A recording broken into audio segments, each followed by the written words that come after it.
Assalamualaikum warahmatullahi wabarakatuh. Salam sehat, salam sejahtera untuk kita semua. Pada kesempatan kali ini kita akan membahas tentang sejarah dan terbentuknya hukum adat.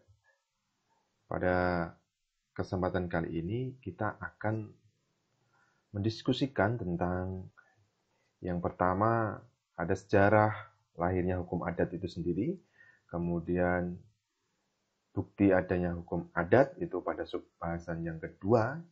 Yang ketiga ada sejarah politik hukum adat. Namun pada kesempatan kali ini kita hanya akan membahas di yang pertama, subbahasan yang pertama yaitu sejarah lahirnya hukum adat. Ya, untuk pembahasan yang 2, 3 kita akan sampaikan di sesi selanjutnya. Pada sejarah lahirnya hukum adat ini, ya, kata sejarah itu secara harfiah, ya, berasal dari kata Arab sajaratun yang artinya pohon. Dalam bahasa Arab sendiri, sejarah disebut tarik. Adapun kata tarik dalam bahasa Indonesia artinya kurang lebih adalah waktu atau penanggalan.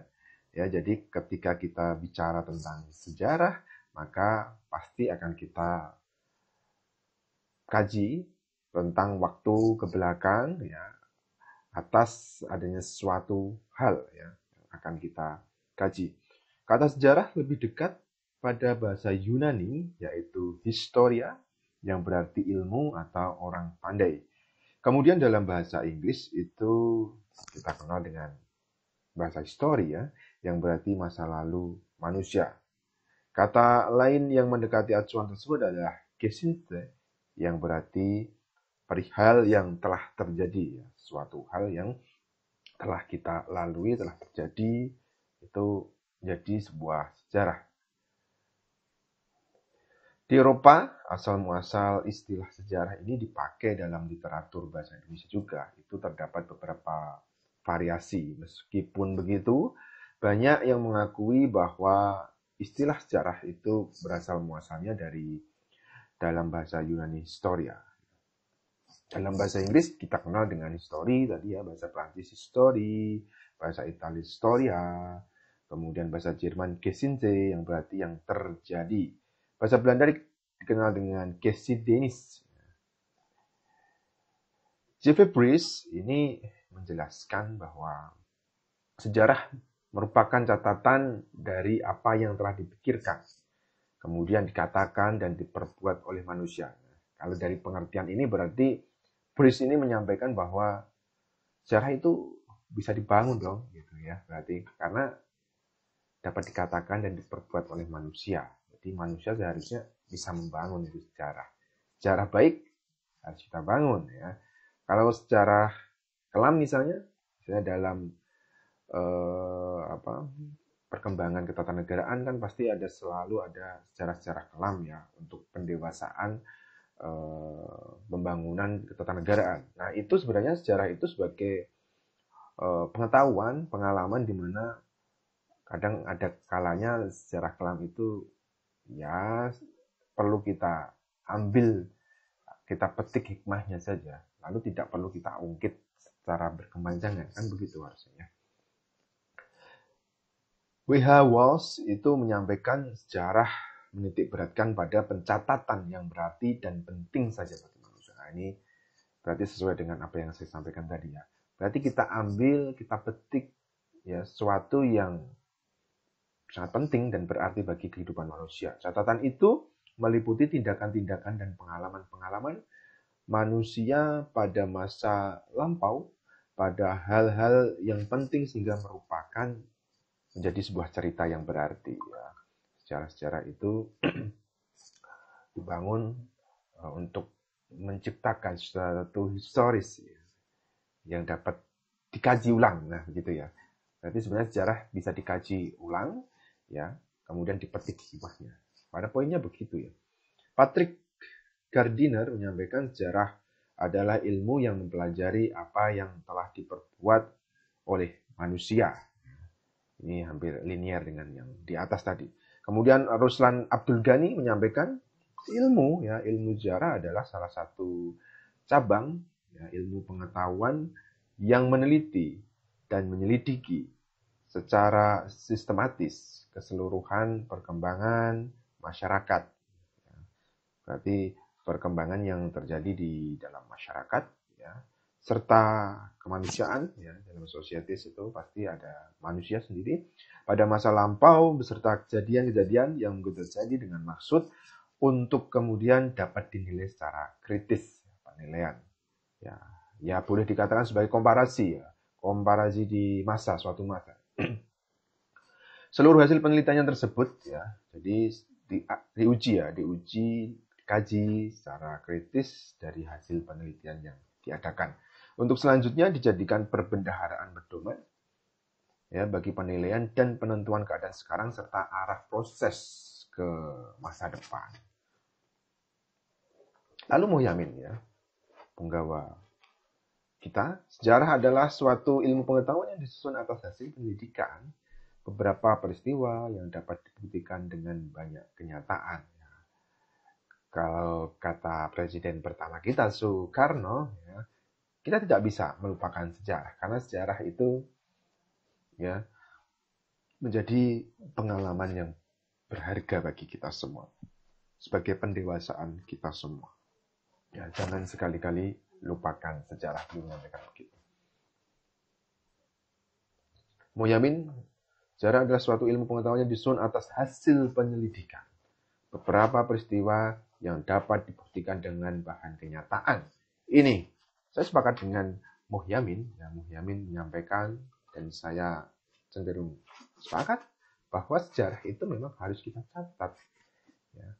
Dengan penyelidikan yang sempurna, yang ideal, ya, dengan kenyataan, tidak boleh kita mengaburkan sejarah atau menciptakan menulis sejarah ya atau kebohongan di dalam sejarah itu ya. Sejarah harus ditulis secara benar ya, sesuai dengan kenyataan agar itu bisa dibandingkan, bisa dikaji secara ideal dari masa setelahnya.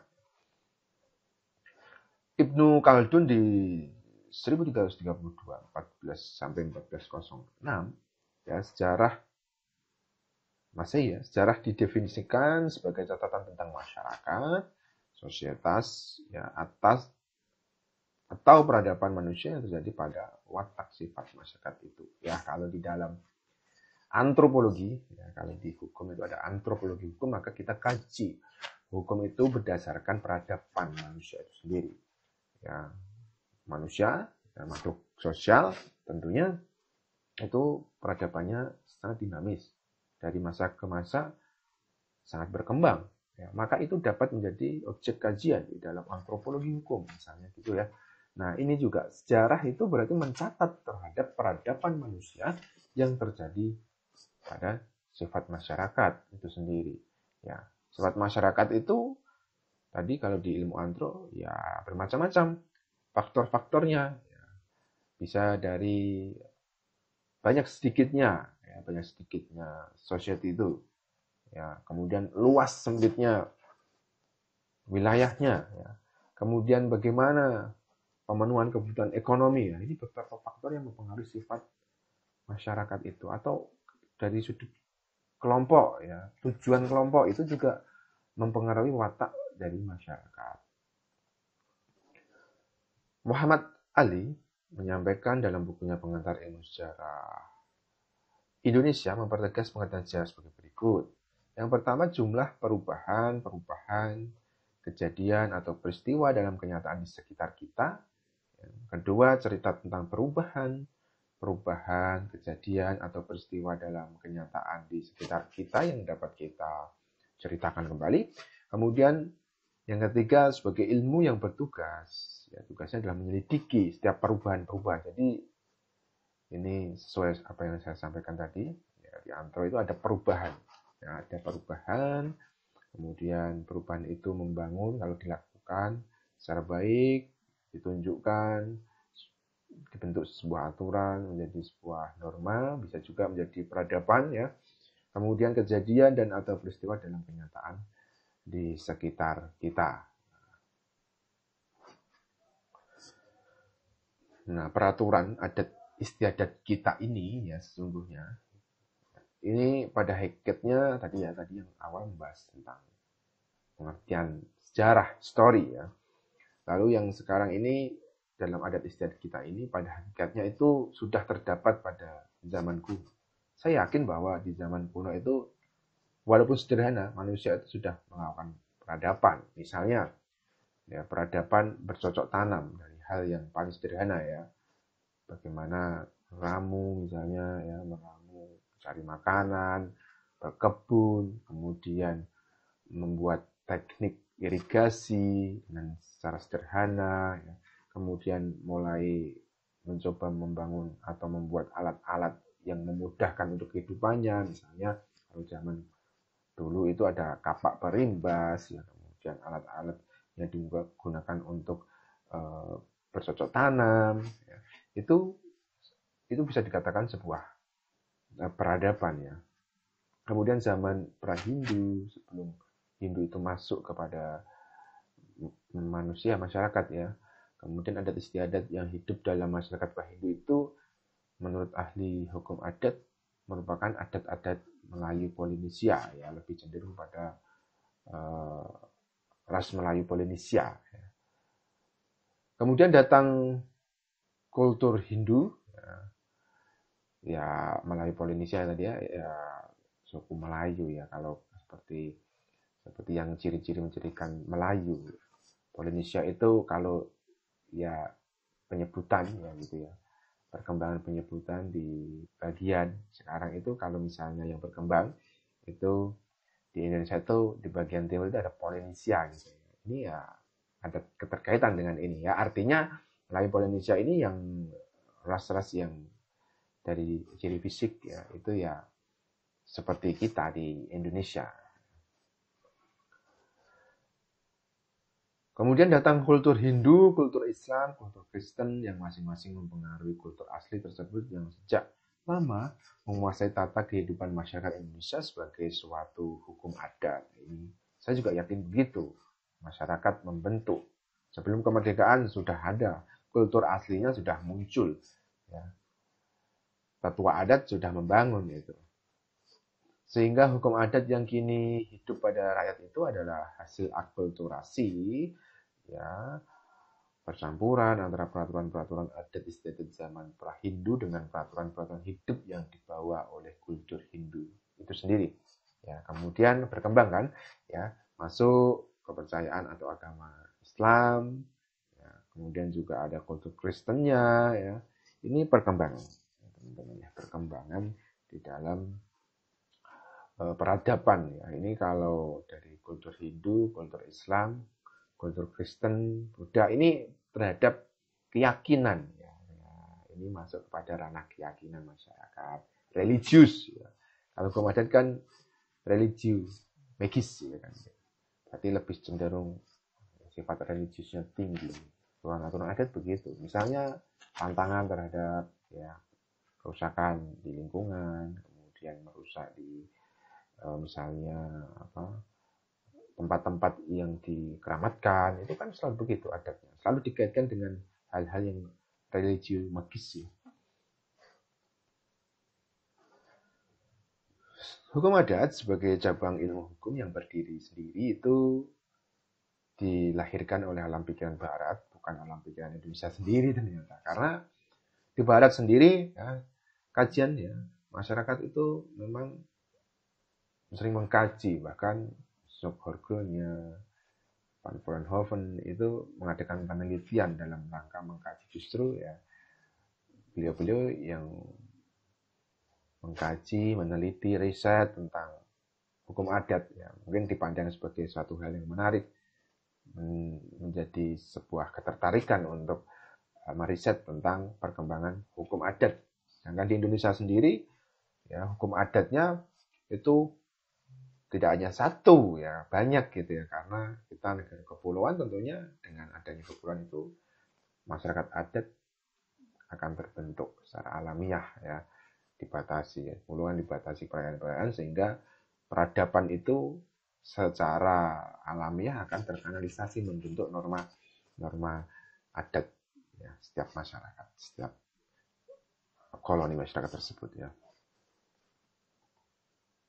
Istilah hukum adat itu sendiri tidak dikenal di desa-desa, tapi mereka hanya berbicara soal adat istiadat, kemudian budaya, kesenian, persembahan, dan sebagainya yang harus dipatuhi.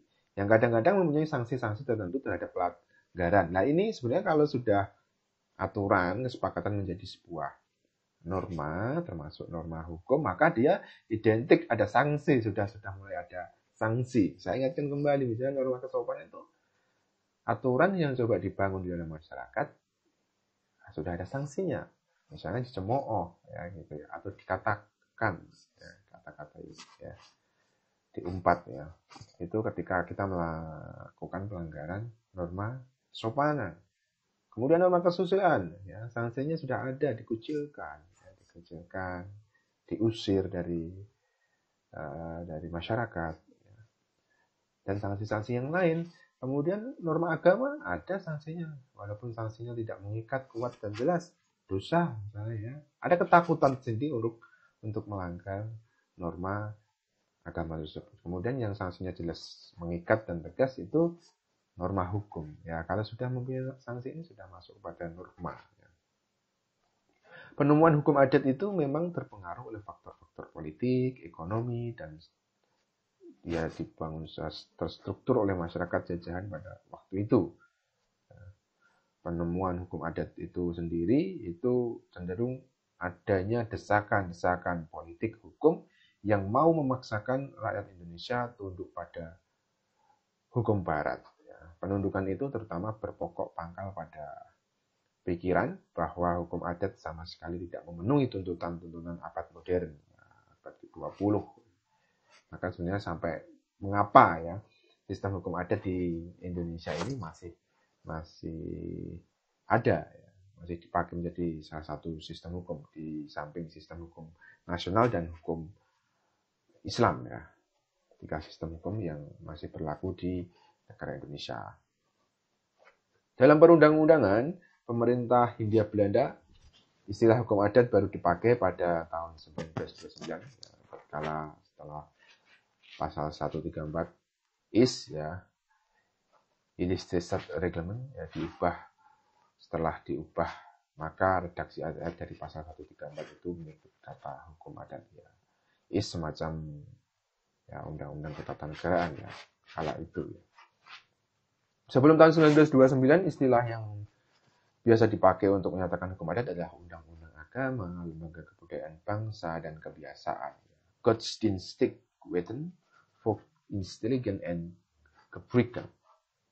Sebagaimana yang tercantum dalam pasal 11 atau peraturan hukum mengenai agama dan kebiasaan mereka yang tercantum dalam 131 ayat 2 is Illustrated Reglement. Nah, ini yang bisa disampaikan di sesi ini ya tentang sejarah hukum adat. Insya Allah kita akan bertemu di kesempatan selanjutnya masih di dalam bukti adanya hukum adat, kemudian politik hukum adat itu sendiri yang tadi saya sampaikan di dalam subbab ya, kita akan bahas di sesi yang selanjutnya. Terima kasih. Ya, bila begitu saja. Assalamualaikum warahmatullahi wabarakatuh.